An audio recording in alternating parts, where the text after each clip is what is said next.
फातिमा की रानी माँ, प्रभु यीशु की माँ, आसरा तू ही है माँ।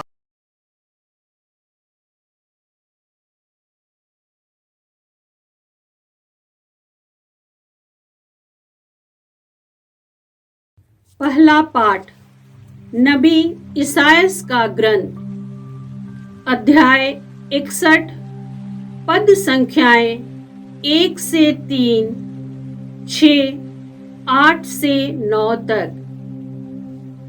प्रभु का आत्मा मुझ पर छाया रहता है, क्योंकि उसने मेरा अभिषेक किया है।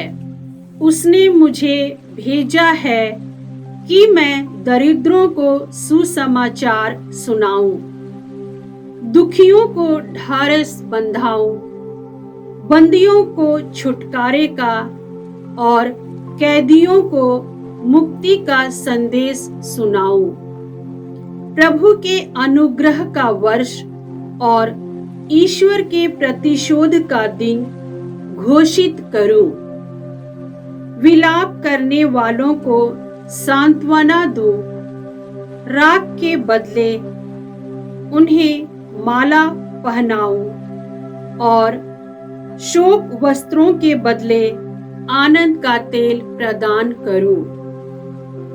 तुम लोग कहलाओगे प्रभु के पुरोहित, तुम्हारा नाम रखा जाएगा हमारे ईश्वर के सेवक। मैं ईमानदारी से उन्हें उनका पुरस्कार दे दूंगा और उनके लिए एक चिरस्थायी विधान ठहराऊंगा। उनका वंश राष्ट्रों में प्रसिद्ध होगा और उनकी संतति का नाम देश विदेश में फैल जाएगा। उन्हें देखने वाले सब के सब जान जाएंगे कि वे प्रभु की चुनी हुई प्रजा हैं। यह प्रभु की वाणी है। ईश्वर का धन्यवाद। अनुवाक्य। हे प्रभु, मैं तेरी कृपा का गीत सदा ही गाता रहूंगा। हे प्रभु, मैं तेरी कृपा का गीत सदा ही गाता रहूंगा। मैंने अपने सेवक दाऊद को चुनकर अपने पवित्र तेल से उसका अभिषेक किया। मेरा हाथ उसे संभालता रहेगा और मेरा बाहुबल उसे शक्ति प्रदान करेगा। अनुवाक्य। हे प्रभु, मैं तेरी कृपा का गीत सदा ही गाता रहूंगा। मेरी सत्य प्रतिज्ञता और मेरी कृपा उसका साथ देती रहेगी। मेरे नाम के कारण उसकी शक्ति बढ़ती जाएगी। वह मुझसे कहेगा, तू ही मेरा पिता, मेरा ईश्वर और मेरा उद्धारक है। अनुवाक्य। हे प्रभु, मैं तेरी कृपा का गीत सदा ही गाता रहूंगा। जय घोष। प्रभु का आत्मा मुझ पर छाया रहता है। उसने दरिद्रों को सुसमाचार सुनाने मुझे भेजा है। प्रभु आप लोगों के साथ हो और आपकी आत्मा के संत साथ। लूकस के अनुसार पवित्र सुसमाचार। हे प्रभु, तेरी महिमा हो। अध्याय 4 और संख्याएं 16 से 21 तक। यीशु नाजरत आए, जहां उनका पालन पोषण हुआ था। विश्राम के दिन वो अपनी आदत के अनुसार सभागृह गए। वह पढ़ने के लिए खड़े हो गए और उन्हें नबी इसायास की पुस्तक दी गई। पुस्तक खोलकर यीशु ने वो स्थान निकाला जहां लिखा है, प्रभु का आत्मा मुझ पर छाया रहता है, क्योंकि उसने मेरा अभिषेक किया है।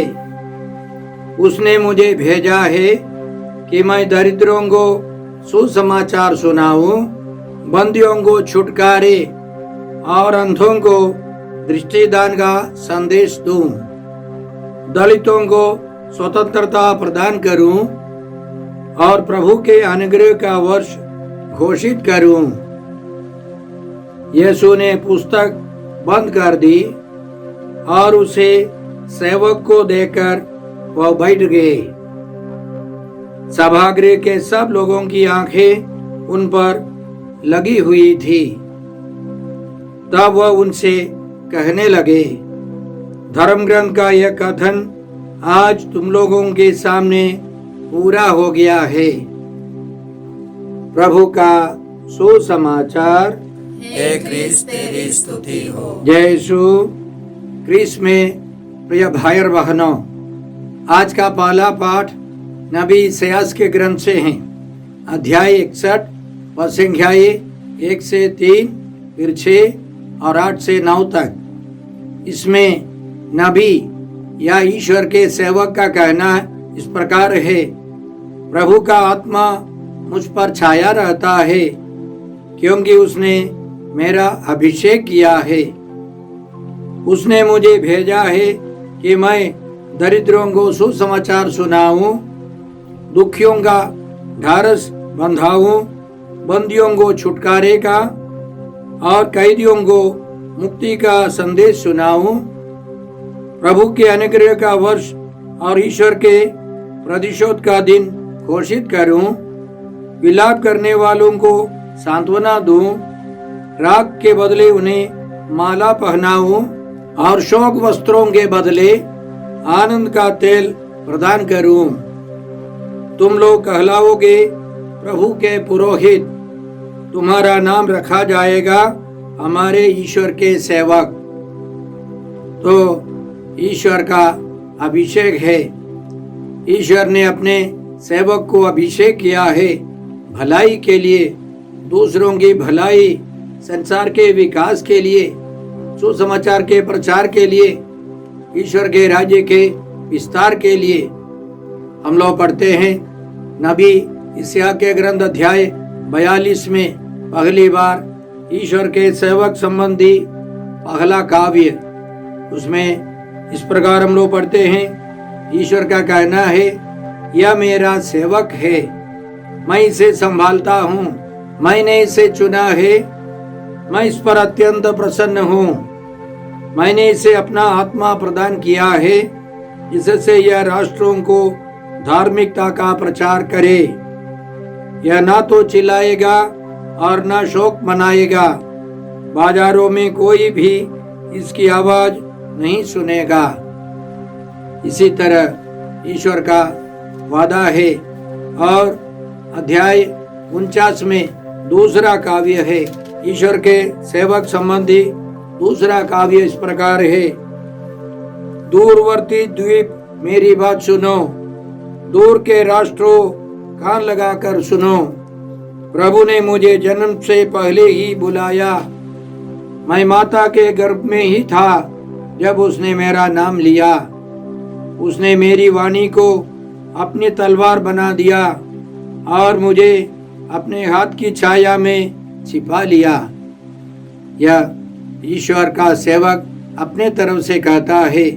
और तीसरा काव्य है 50वें अध्याय के 4 से, ईश्वर के सेवक संबंधी तीसरा काव्य। प्रभु ने मुझे शिष्य बनाकर वाणी दी है, जिससे मैं थके मांदे लोगों को संभाल सकूं।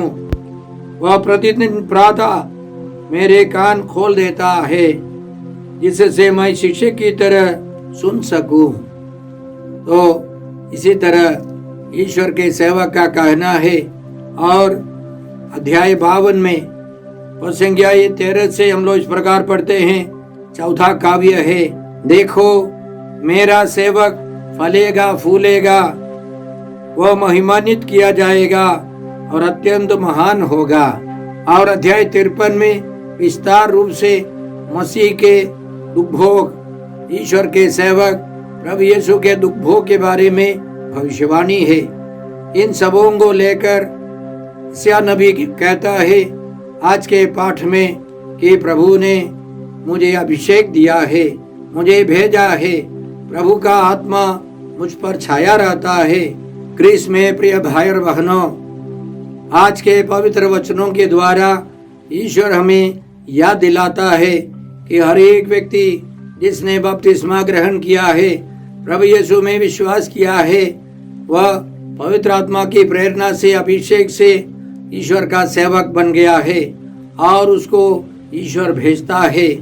ईश्वर के राज्य के विस्तार के लिए हर एक विश्वासी को प्रयास करना है।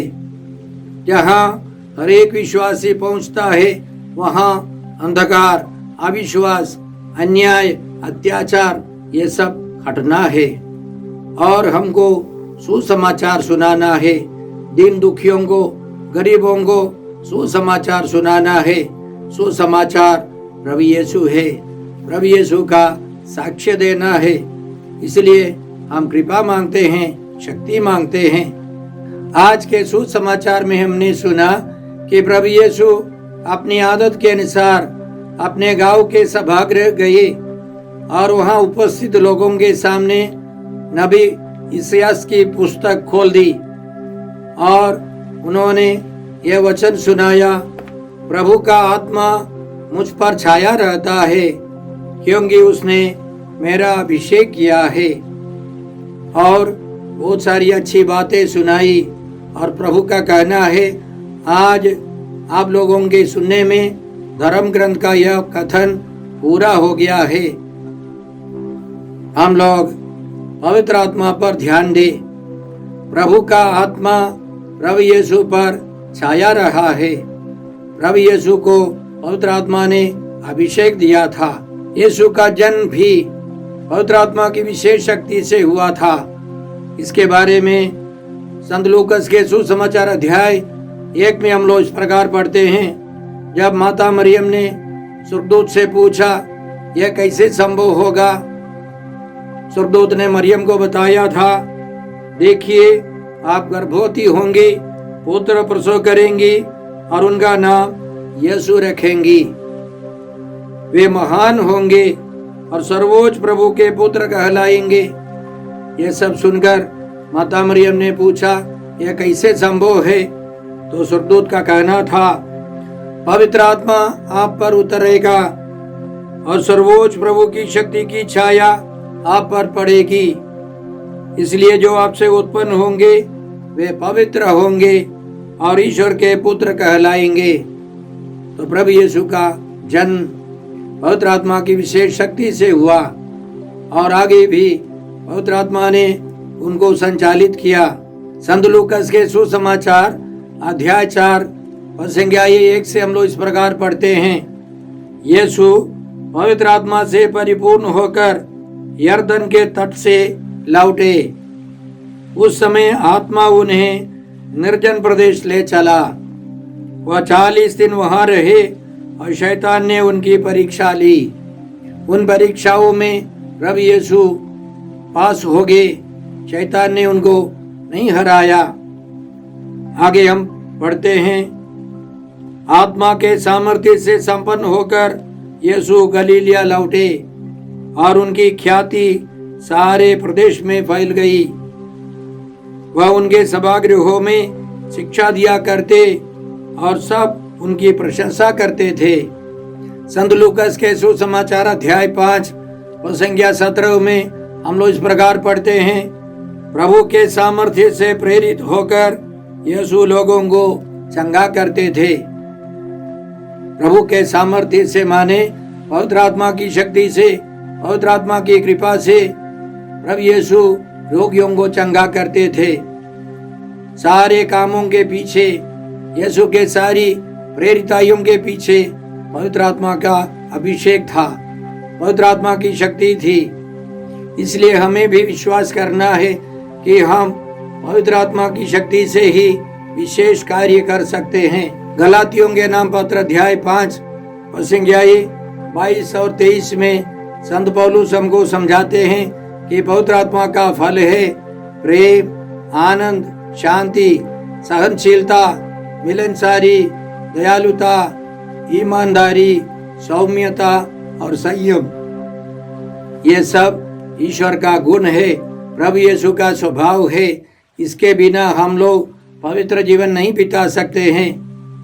और पवित्र आत्मा के 7 दान है।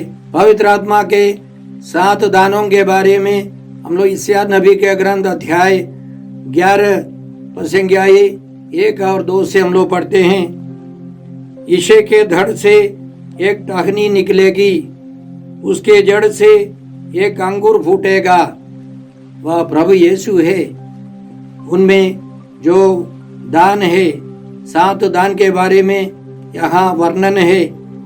प्रभु का आत्मा उस पर छाया रहेगा, प्रज्ञा तथा बुद्धि का आत्मा, सुमति तथा धैर्य का आत्मा, ज्ञान तथा ईश्वर पर श्रद्धा का आत्मा। आज के वचनों से कलीसिया में सिखाती है ईश्वर में भक्ति। ये सब मिलकर के 7 दान है।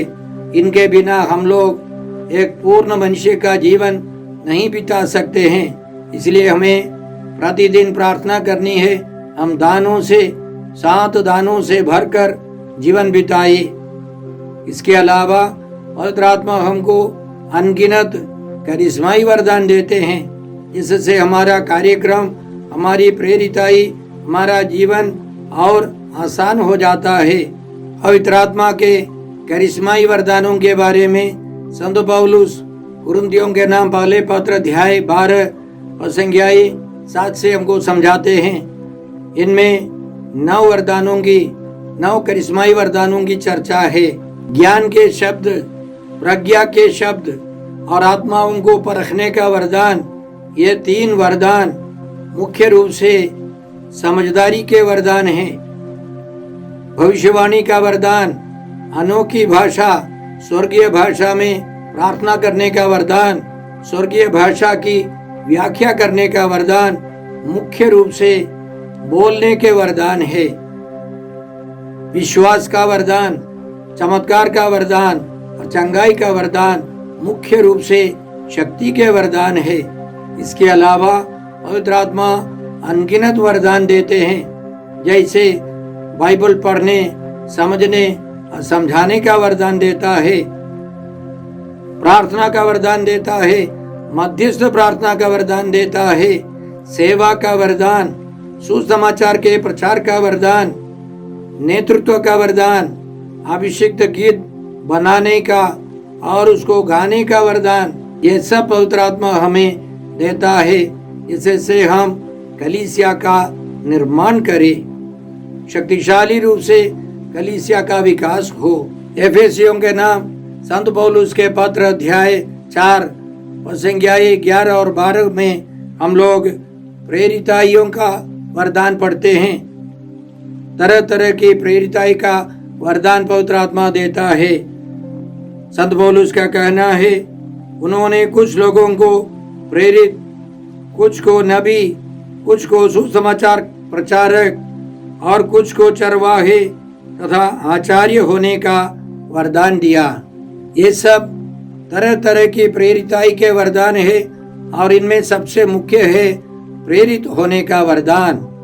और संत पौलुस आगे समझाते हैं, इस प्रकार उन्होंने सेवा कार्य के लिए संतों को नियुक्त किया, जिससे मसीह के शरीर का निर्माण तब तक होता रहे जब तक हम विश्वास तथा ईश्वर के पुत्र के ज्ञान में एक नहीं हो जाए और मसीह की परिपूर्णता के अनुसार पूर्ण मनुष्यत्व प्राप्त न कर ले।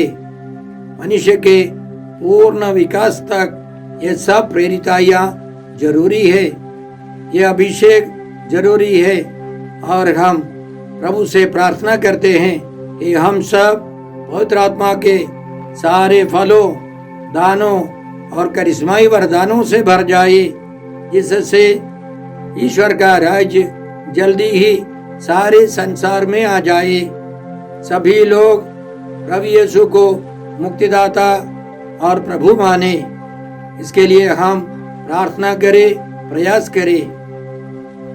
हे अब्बा पिता, हे प्रभु यीशु, हे पवित्र आत्मा ईश्वर, आज के सारे वरदानों के लिए हम तुझे धन्यवाद देकर प्रार्थना करते हैं कि हम सब हर एक व्यक्ति बोल सके, प्रभु का आत्मा मुझ पर छाया रहता है क्योंकि उसने मेरा अभिषेक किया है। हम यह कृपा मांगते हैं प्रभु क्रिस्त के द्वारा।